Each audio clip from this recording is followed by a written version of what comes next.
Hello dear students, आज का हमारा टॉपिक है एंटी मलेरियल ड्रग।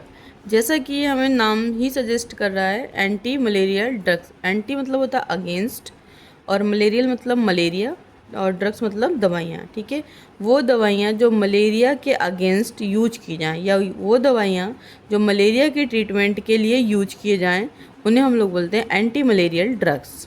ठीक है, एंटी मलेरियल ड्रग बेसिकली वो ड्रग्स होती हैं जो मलेरिया के prophylaxis, treatment and prevention of the malaria. ठीक है, अगर हमें मलेरिया होने वाला है, ठीक है, अगर मच्छरों का सीजन आ रहा है, हमें लग रहा है कि मलेरिया हो सकता है, तो उससे पहले अगर हम लोग कोई ट्रीटमेंट, कोई प्रिकॉशंस लेते हैं, फॉर एग्जांपल अगर हम लोग ओडोमॉस अप्लाई करते हैं, ठीक है, या कम्फर्ट लगाते हैं, या हम लोग जैसे गुड नाइट हो गया, तो ये सब क्या एक तरीके के प्रोफाइलैक्सिस हैं जो हम पहले से ही प्रिकॉशंस लेके रखते हैं जिससे कि हमारी बॉडी में मलेरिया ना हो पाए। सेकेंड वन है ट्रीटमेंट। ट्रीटमेंट मीन्स क्या होता है, अगर हमारी बॉडी में मलेरिया हो चुका है तो उस मलेरिया में हमें क्या करना होता है, पैरासाइट्स को किल करना होता है, बॉडी से पैरासाइट को इरेडिकेट करना होता है जिससे कि बीमारी में हमें आराम मिल जाए।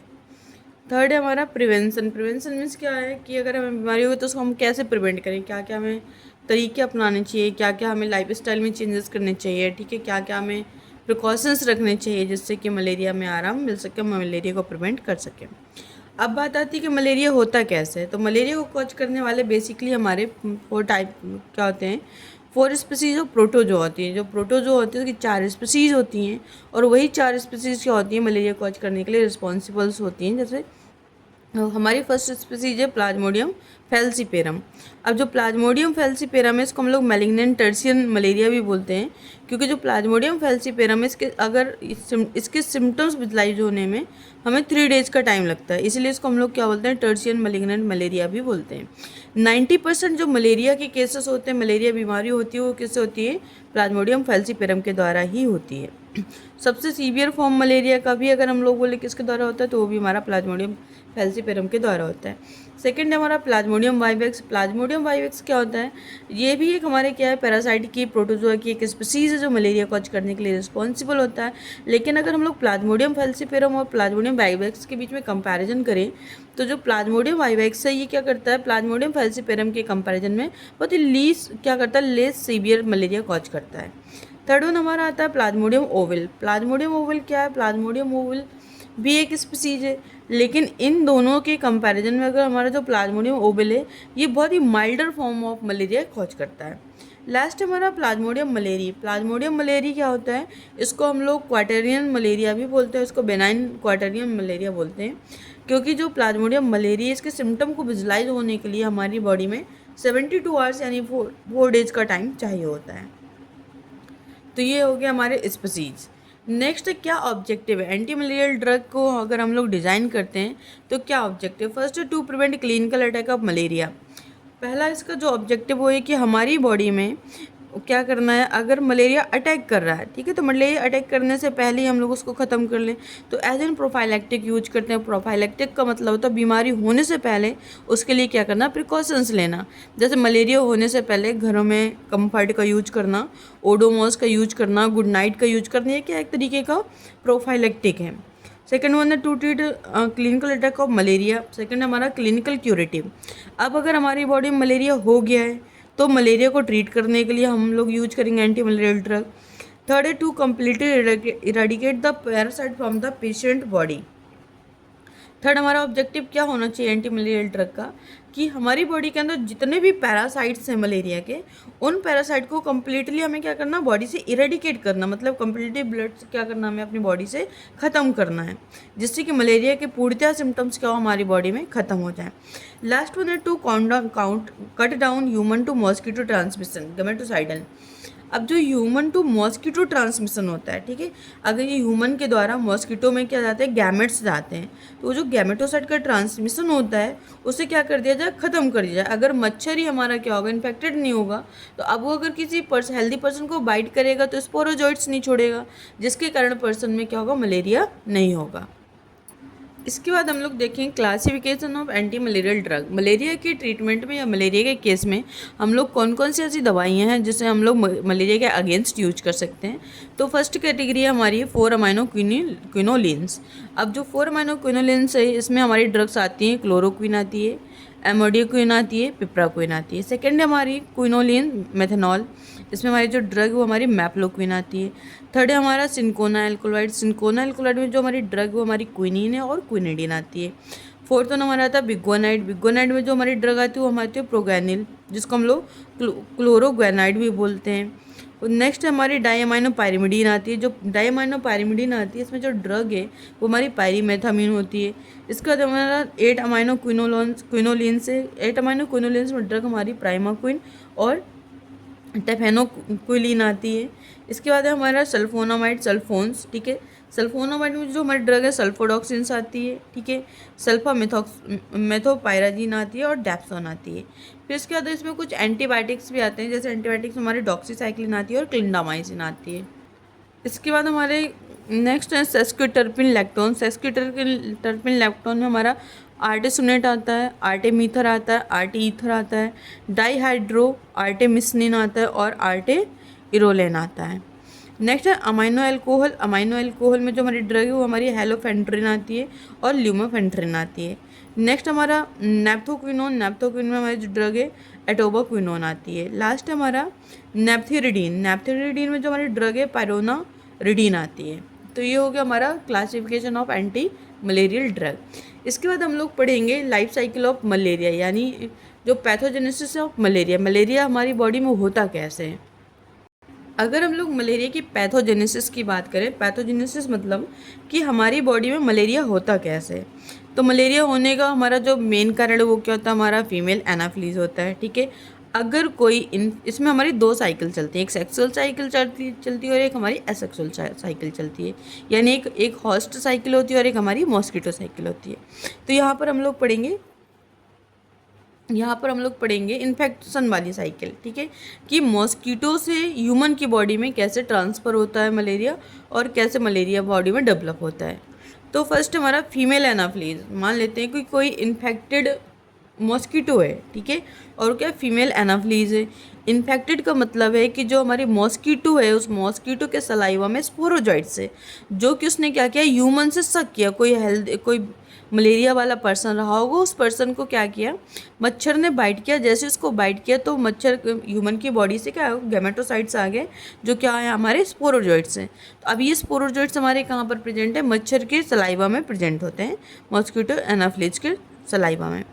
अब अगर ये हमारा इन्फेक्टेड जो मॉस्किटो है अब ये किसी हेल्दी पर्सन को काटेगा तो क्या करेगा, स्पोरोजॉइट्स को छोड़ देगा, ठीक है। अभी जो स्पोरोजॉइट्स है जो कि मच्छर में के सलाइवा में थे, अभी कहाँ पर चले जाएंगे, ह्यूमन के ब्लड में चले जाएंगे। अब जब ये ह्यूमन के ब्लड में जाएंगे तो ह्यूमन के ब्लड से ये हमारे कहाँ पर चले जाएंगे, ह्यूमन के लीवर में चले जाएंगे, जिसको हम लोग बोलेंगे लीवर स्टेज या इसको बोलेंगे एथ्रोसाइटिक स्टेज बोलेंगे। अब जब लीवर में स्पोरोजॉइट्स जाएंगे तो लीवर में जाने के बाद जो स्पोरोजॉइट्स उनका क्या होगा, मल्टीप्लिकेशन होगा। मल्टीप्लिकेशन होने के बाद ये क्या बनाएंगे, 1000 ऑफ मेरोजॉइट्स को रिलीज़ करेंगे, यानी कि जो स्पोरोजॉइट्स हैं ये मल्टीप्लाई होके क्या करेंगे, इनकी जो मल्टीप्लिकेशन स्टेज चलेगी वहाँ पर ये क्या रिलीज करेंगे, मेरोजॉइट्स को रिलीज करेंगे। अभी जो मेरोजॉइट्स है, मेरोजॉइट्स का काम क्या होगा, ये मेरोजॉइट्स लीवर की सेल को रप्चर करेगा। जब लीवर की सेल को रप्चर करेगा तो वहाँ पर बहुत सारे क्या होंगे, मेरोजॉइट्स जो रिलीज होंगे वो धीरे से हमारे ब्लड में जाने लगेंगे, ठीक है। अभी जो मेरोजॉइट्स हमारे ब्लड में गए हैं तो ब्लड में क्या करेंगे, ब्लड में जो हमारा आरबीसी होगा उस आरबीसी की सेल से जाकर अटैच होंगे और आरबीसी के अंदर इन्वेट कर जाएंगे, ठीक है। पहले तो आरबीसी की सेल में जाकर के अटैच होंगे, फिर वो धीरे से आरबीसी के सेल के अंदर क्या करेंगे, एंटर कर जाएंगे। आरबीसी के सेल के अंदर एंटर करने के बाद अब ये क्या करेंगे, आरबीसी के अंदर हीमोग्लोबिन को डाइजेस्ट करेंगे। ह्यूमन की हीमोग्लोबिन को ये क्या करेंगे, डाइजेस्ट करेंगे। अब हीमोग्लोबिन में 2 पार्ट होते हैं, एक हमारा हीम पार्ट होता है, दूसरा हमारा ग्लोबिन पार्ट होता है। तो जो ग्लोबिन वाला पार्ट है, उस ग्लोबिन वाले पार्ट को जो हमारा पैरासाइट हो क्या करेगा, यूटिलाइज कर देगा। अब जो हीम वाला पार्ट उसको क्या करेगा, लार्ज क्वांटिटी में रिलीज करेगा, जो कि पैरासाइट के लिए क्या होता है, टॉक्सिक होता है। तो अब इस टॉक्सिसिटी से बचने के लिए हम पैरासाइट क्या करेगा, हीम को नॉन टॉक्सिक हीमोजॉइन में कन्वर्ट करेगा, ठीक है। और अभी जो नॉन टॉक्सिक हीमोजॉइन बना हुआ है, तो अब ये पैरासाइट के लिए तो नॉन टॉक्सिक हो गया, पैरासाइट का तो इससे कोई नुकसान नहीं होने वाला है। लेकिन यही क्या है, हमारा एक मलेरिया का पिगमेंट है, जो मेन पिगमेंट है मलेरिया का, वो हीमोजॉइन है। हीमोजॉइन रिलीज होने के बाद अब क्या होगा, ह्यूमन की बॉडी में सिम्टम दिखाई देंगे, ठीक है। इसके बाद नेक्स्ट, अब जो यहाँ पर और हमारा जो हीमोग्लोबिन, जो हमारे और भी क्या बचे हुए हैं, हमारे मेरोजॉइट से बचे हुए, उनका और डेवलपमेंट होगा, ठीक है, ब्लड सेल्स के अंदर, और वो क्या बनाएंगे, साइजोइड में डेवलप हो जाएंगे। अब जो ब्लड सेल्स के अंदर मैच्योर मेरोजॉइट्स हैं, तो वो मैच्योर होने के बाद क्या करेंगे, ब्लड सेल्स को बस्ट करेंगे। जब ब्लड सेल्स बस्ट होगा तो वहाँ पर न्यू मेरोजॉइट्स रिलीज होंगे। न्यू मेरोजॉइट्स के साथ साथ कुछ टॉक्सिन्स रिलीज होंगे और कुछ साइटोकाइंस रिलीज होंगे। अभी जो साइटोकाइंस हो गए, टॉक्सिन्स हो गए, मेरोजॉइट्स हो गए, ठीक है, ये क्या हो गया, ह्यूमन बॉडी के लिए एक डैब्रिस है, ठीक है, ये क्या ह्यूमन बॉडी के लिए फॉरेन पार्टिकल है, जो कि ह्यूमन बॉडी का पार्ट नहीं है। तो जैसे ये सब रिलीज होगा तो ये क्या करेगा, इम्यून सिस्टम को ट्रिगर करेगा। ह्यूमन का इम्यून सिस्टम जैसे ही ट्रिगर होगा तो फीवर आएगा, चिल्स आएगा और रिगोर्स। रिगोर्स मतलब क्या होता है, यहाँ पर सीवरिंग होगी, बुखार होगा, बुखार के साथ बहुत ठंड लगेगी, और साथ ही साथ क्या होगी, सीवरिंग मतलब कंपन होगा बॉडी का। इसके बाद जो आगे का जो स्टेप चलेगा उसमें क्या होगा, जो हमारी आरबीसी, जो रप्चर आरबीसी हैं, ठीक है, उनमें क्या होगा, कुछ प्रोटीन होगा, और वो प्रोटीन क्या होगा, स्टिकी बना देगा आरबीसी की सेल को। अब जब आरबीसी की सेल स्टिकी हो जाएगी तो ये क्या करेगी, आरबीसी की सेल जो कैपिलरीज होंगी, स्मॉल ब्लड वेसल्स होंगे, उन पर जा करके अडेयर हो जाएगी। उनकी लिनिंग में अडेयर होने से जो हमारी कैपिलरी होगी, उनका उसका जो इंटरनल ल्यूमन होगा वो कम हो जाएगा। इंटरनल ल्यूमन कम होने से क्या होगा कि जो कैपिलरी, उसमें जो ब्लड का फ्लो हो रहा था, उस ब्लड के फ्लो में क्या आएगा, रुकावट आ जाएगा, ब्लॉकेज आ जाएगा, जिससे कि बॉडी में क्या हो जाएगा, टिश्यू हाइपोक्सिया कंडीशन अराइज हो जाएगी, बॉडी में ऑक्सीजन की डेफिशिएंसी हो जाएगी, जिसका अल्टीमेटली रिजल्ट आएगा वो क्या आएगा, सेरेब्रल मलेरिया, ठीक है। यानी हमारे ब्रेन के सेरेब्रल वाले पार्ट में क्या हो जाएगा, मलेरिया हो जाएगा। मेटाबॉलिक एसिडोसिस हो सकता है, सीवियर एनीमिया हो सकता है, और एक साथ मल्टीपल ऑर्गन का फेल्योर भी हो सकता है। तो ये हमारा ओवरऑल मैकेनिज्म ऑफ मलेरिया। तो हमें यहाँ पर बेसिकली काम किस पर करना है, तो ये जो हमारा हीमोजॉइन बन रहा है, हमें काम कहाँ पर करना है, जो बैक्टीरिया क्या कर रहा है, हीमोग्लोबिन को डाइजेस्ट कर रहा है, और हीमोग्लोबिन को डाइजेस्ट करने के बाद क्या बना रहा है, हीमोजॉइन बना रहा है, जो कि बैक्टीरिया के लिए नॉन टॉक्सिक है। तो अगर हमें क्या करना है, एंटी मलेरियल ड्रग देनी है, तो हमें इस हीमोजॉइन को नहीं बनने देना है। अगर ये हीमोजॉइन नहीं बनेगा तो हीम बनेगा, जो कि बैक्टीरिया के लिए क्या टॉक्सिक, सॉरी पैरासाइट्स के लिए क्या टॉक्सिक है। जितना ज़्यादा हीम बनेगा उतना ज़्यादा क्या होगा, पैरासाइट के लिए टॉक्सिक होगा, पैरासाइट की डेथ हो जाएगी, पैरासाइट हमारा किल हो जाएगा, और मलेरिया में आराम मिल जाएगा। तो आगे हम लोग कुछ इनकी मैकेनिज्म देख। तो यहाँ पर हमारी फर्स्ट ड्रग है क्लोरोक्विन, ठीक है। क्लोरोक्विन क्या है, रैपिडली एक्टिंग एरिथ्रोसाइटिक साइजोंटोसाइड, ठीक है। एरिथ्रोसाइट में जो साइजोंट बन रहते हैं, ठीक है, उन साइजोंट को किल करने के लिए सबसे बेस्ट ड्रग हमारी क्या, एंटी मलेरिया कैटेगरी में क्लोरोक्विन। क्लोरोक्विन क्या करता है, आरबीसी के अंदर जो साइजोंट बने हुए हैं उन साइजोंट को क्या करेगा, किल कर देता है, ठीक है। इसके ये सभी स्पीसीज में काम करता है एक्सेप्ट प्लाज्मोडियम फैल्सीपेरम, ठीक है। प्लाज्मोडियम फैल्सीपेरम स्पीसीज को छोड़ के सारी स्पीसीज में क्या करता है, ये एक इफेक्टिव ड्रग है। इसके बाद अगर हम लोग मैकेनिज्म ऑफ एक्शन की बात करते हैं, क्लोरोक्विन बॉडी में काम कैसे करता है, तो ये काम कैसे करता है, chloroquine act by inhibiting the polymerization of haemozoin. जो बैक्टीरिया पैरासाइट की बॉडी में हीमोजॉइन बन रहा था, हीमोजॉइन का जो पहले हीमोजॉइन का क्या होता है, पॉलीमराइजेशन हो रहा था, उस पॉलीमराइजेशन को हमें क्या करना है, रोक देना है। अगर ये ड्रग पॉलीमराइजेशन को रोकेगी तो पैरासाइट की बॉडी में क्या होगा, हीमोजॉइन की जगह केवल क्या रह जाएगा, हीम रह जाएगा, जो कि पैरासाइट के लिए टॉक्सिक है। अब अगर इसका लेवल बढ़ेगा तो पैरासाइट की बॉडी में टॉक्सिसिटी बढ़ेगी, जिससे कि पैरासाइट की डेथ हो जाएगी। अब ये हमारी मैकेनिज्म हम देखते हैं, जैसे कि हमारा ह्यूमन का हीमोग्लोबिन है, हॉस्ट की बॉडी का हीमोग्लोबिन है, पैरासाइट गया, ये पैरासाइट के एक फूड वैक्यूल से, पैरासाइट के जीआईटी का क्या है कि वैक्यूल है, जैसे हम लोग फूड वैक्यूल्स बोलते हैं, ठीक है। अब इस पैरासाइट ने क्या किया, इसको हमारे ह्यूमन के हीमोग्लोबिन को डाइजेस्ट किया। जब ह्यूमन की हीमोग्लोबिन को डाइजेस्ट किया, क्यों डाइजेस्ट किया, बात आती है कि ह्यूमन के हीमोग्लोबिन को क्यों डाइजेस्ट करेगा, तो पैरासाइट अपने इसेंशियल अमाइनो एसिड बनाने के लिए क्या करता है, ह्यूमन की हीमोग्लोबिन को यूज करता है। तो अपने इसेंशियल अमाइनो एसिड बनाने के लिए, जैसे कि वो मैच्योर हो सके, डेवलप हो सके और वो साइजोंट बना सके, उसके लिए वो क्या करता है, ह्यूमन के हीमोग्लोबिन डाइजेस्ट करता है। अब हीमोग्लोबिन के दो पार्ट होते हैं, हीम और ग्लोबिन। अब जो ग्लोबिन है तो पैरासाइट क्या करेगा, ग्लोबिन एक प्रोटीन है तो ग्लोबिन को क्या करेगा, यूटिलाइज कर लेगा। यूटिलाइज करने के बाद वो स्पेसिफिक अमाइनो एसिड बनाएगा और एसेंशियल अमाइनो एसिड बनाने के बाद वो अपने आप को ग्रो करेगा, डेवलप करेगा, मैच्योर करेगा। वही साथ ही साथ हमारा रिलीज होगा हीम। पैरासाइट की इस फूड वैक्यूल्स में ही क्या बनेगा, हीम बनेगा, जो कि क्या होगा, पैरासाइट के लिए टॉक्सिक होगा। तो अब जो पैरासाइट है वो बहुत ज़्यादा चालाक है, उसने क्या किया, उसने सोचा कि अब मैं इस हीम को क्या करता हूँ, हीमोजॉइन में कन्वर्ट कर देता हूँ। तो पैरासाइट क्या रिलीज करेगा, पैरासाइट हीमोपॉलीमरेज नामक एक एंजाइम रिलीज करेगा, अपनी बॉडी से हीम पॉलीमरेज नामक एक एंजाइम रिलीज करेगा। अभी जो हीम पॉलीमरेज एंजाइम रिलीज हो रहा है, इस टॉक्सिक हीम को क्या करेगा, पॉलीमराइज करेगा और पॉलीमराइज करने के बाद इसे नॉन टॉक्सिक हीम में कन्वर्ट कर देगा। अब जो नॉन टॉक्सिक हीम बनेगा वो क्या हो जाएगा, हीमोजॉइन हो जाएगा। अब कितना भी हीम रिलीज होता रहे वो पूरा हीम क्या होगा, हीमोजॉइन में कन्वर्ट होता रहेगा, जिससे कि पैरासाइट के फूड वैक्यूल्स में या पैरासाइट की बॉडी में कोई भी टॉक्सिसिटी नहीं होगी और केवल टॉक्सिसिटी किस में होगी, ह्यूमन की बॉडी में होगी। तो अब हमें क्या करना है, इस ड्रग के थ्रू, ठीक है, ये जो हमारी क्लोरोक्विन है, क्लोरोक्विन हमारी क्या काम करेगी, जो हीम पॉलीमरेज है, इस हीम पॉलीमरेज से क्या करेगी, बाइंड करेगी। बाइंड करने के बाद इस हीम पॉलीमरेज को इनहिबिट कर देगी।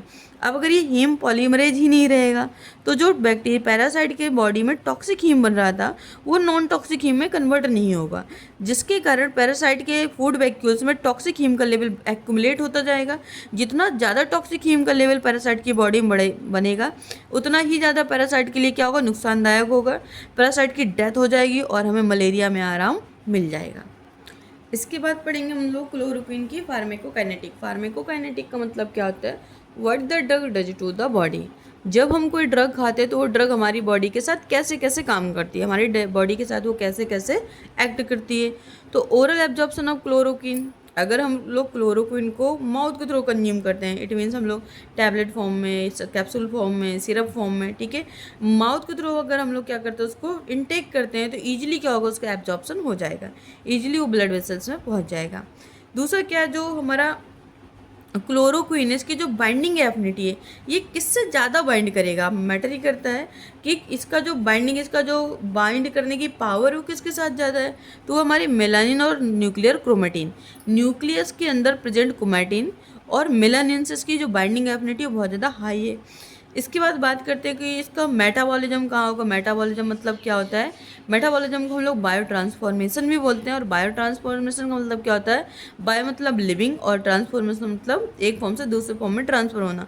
बॉडी के अंदर ड्रग का एक फॉर्म से दूसरे फॉर्म में ट्रांसफर होना ही क्या कहलाता है, बायो ट्रांसफॉर्मेशन कहलाता है। तो जो क्लोरोक्विन का बायो ट्रांसफॉर्मेशन होगा वो बाय द लीवर होगा, लीवर एंजाइम रिलीज करेगा, उसके प्रेजेंस में क्लोरोक्विन का क्या हो जाएगा, बायो ट्रांसफॉर्मेशन हो जाएगा, एक फॉर्म से दूसरे फॉर्म में ये कन्वर्ट हो जाएगा। अब बात करते हैं एस्क्रीशन। एस्क्रीशन का मतलब क्या, जब क्लोरोक्विन का हमारी बॉडी में काम हो चुका हो उसके बाद क्लोरोक्विन को बॉडी से बाहर भी जाना है। तो ऐसा हमारी बॉडी में कौन सा रूट है जिस रूट के थ्रू क्लोरोक्विन बॉडी से बाहर जाएगा, तो ये एस्क्रीटेड थ्रू द यूरिन, ये यूरिन के थ्रू क्या होगा, बॉडी से बाहर चला जाएगा। इसके जो प्लाज्मा टी हाइप की बात की जाए तो इसका जो प्लाज्मा टी हाइप होता है वो हमारा 3 to 10 डेज होता है, ठीक है। अगर क्लोरोक्विन को लॉन्ग टर्म तक यूज करते हैं तो ये क्या करता है, रेटिना में जाके एक्यूमुलेट हो जाता है। हमारी आंखों का जो रेटिना वाला पार्ट है उस रेटिना में जाके क्या होता है, एक्यूमुलेट हो जाता है। एक्यूमुलेट मतलब जमा होता रहता है और अल्टीमेटली क्या करता है, रेटिनोपैथी कॉज करता है। रेटिना की जो नर्व है उन नर्व को क्या कर देता है, डैमेज कर देता है। तो इसीलिए हमें क्लोरोक्विन को बहुत लॉन्ग टर्म तक यूज नहीं करना है। या अगर कोई ऐसा पेशेंट है जिसमें क्या हो, पहले से ही रेटिनोपैथी वाली प्रॉब्लम हो, तो ऐसे पेशेंट को हमें क्लोरोक्विन नहीं देना है। नेक्स्ट है एडवर्स इफेक्ट। अब अगर हम क्लोरोक्विन कंज्यूम करते हैं, इनटेक करते हैं, तो कौन कौन से ऐसे इफेक्ट हैं जो अनवांटेड और वो आ सकते हैं। तो पहला है हमारा नोजिया। नोजिया मतलब जी मिचलाना। वॉमिटिंग। वॉमिटिंग मतलब उल्टी होना, उल्टी भी हो सकती है। अरिदमिया हो सकता है। अरिदमिया का मतलब होता है वाइडनिंग ऑफ क्यूआरएस, ठीक है। ईसीजी अगर आपने कभी देखो तो ईसीजी में क्या होता है, पीक्यूआरएस इंटरवल होता है। तो जो क्यूआरएस इंटरवल है उसमें क्या होगा, वाइडनिंग हो जाएगा, उसका जो टाइम है बहुत ज़्यादा बढ़ जाएगा, जिससे जो हार्ट की रिदमिसिटी है वो क्या हो जाएगी, इरेगुलर हो जाएगी, जिससे कि अरिदमिया वाली कंडीशन आकर हो सकती है। ब्लरिंग ऑफ विजन, हमें धुंधला दिखाई दे सकता है। कन्फ्यूज़न हो सकता है। ब्लीचिंग ऑफ हेयर, हमारे जो हेयर का नेचुरल ब्लैक कलर होता है वो ग्रेस कलर में कन्वर्ट हो सकता है। ओटोटॉक्सिसिटी, हमारे कानों में प्रॉब्लम हो सकती है। एनोरेक्जिया हो सकता है, हमें भूख ना लगे। प्रूराइटस, हमें ईचिंग हो सकती है, ठीक है। नेक्स्ट है हेडेक, सर दर्द हो सकता है। डिजनेस, चक्कर आ सकता है। और इंसोम्निया, ऐसा भी हो सकता है कि अगर हम क्लोरोक्विन को इनटेक करें तो हमें नींद ना आए। इसके बाद यूजेस, कब हम इसे यूज करेंगे, तो यूज कब करेंगे, all types of malaria except Plasmodium falciparum. तो जितने भी टाइप के मलेरिया हैं, सभी टाइप के मलेरिया में हम लोग क्या करते हैं, इस ड्रग का यूज करते हैं except Plasmodium falciparum. Plasmodium falciparum के केस में हम लोग इस दवा का यूज नहीं करते हैं। नेक्स्ट हमारा एक्स्ट्रा इंटेस्टाइनल एमीबियासिस। अगर इंटेस्टाइन के बाहर या अदर देन इंटेस्टाइन क्या हुआ है, एमीबियासिस हुआ है, तो उस कंट्रोल को ट्रीट करने के लिए भी यूज करेंगे। रूमेटॉइड अर्थराइटिस, अगर रूमेटॉइड अर्थराइटिस तो उस कंडीशन को ट्रीट करने के लिए भी हम लोग यूज करेंगे लेप्रा रिएक्शन, ठीक है। अगर लेप्रोटिक रिएक्शन है, लेप्रोटिक मतलब लेप्रोसी जैसी कोई प्रॉब्लम है, ठीक है, हमारी बॉडी में ग्रेन्यूल्स बन गए हैं, माइकोबैक्टीरियम लेप्रे आ गया है, जिससे बॉडी में छोटे छोटे दाने पड़ का फॉर्मेशन हो रहा है, ग्रेन्यूल्स का फॉर्मेशन हो रहा है, तो उस रिएक्शन को भी कंट्रोल करने के लिए हम लोग क्या करते हैं, क्लोरोक्विन का यूज करते हैं, ठीक है। अगर वीडियो हमारा पसंद आए तो वीडियो को लाइक करें, सब्सक्राइब करें, ठीक है, और शेयर करें, और हमें कमेंट्स करें, तो जिससे कि हम लोग ऐसे ही वीडियो अपलोड करते रहें। Thank you.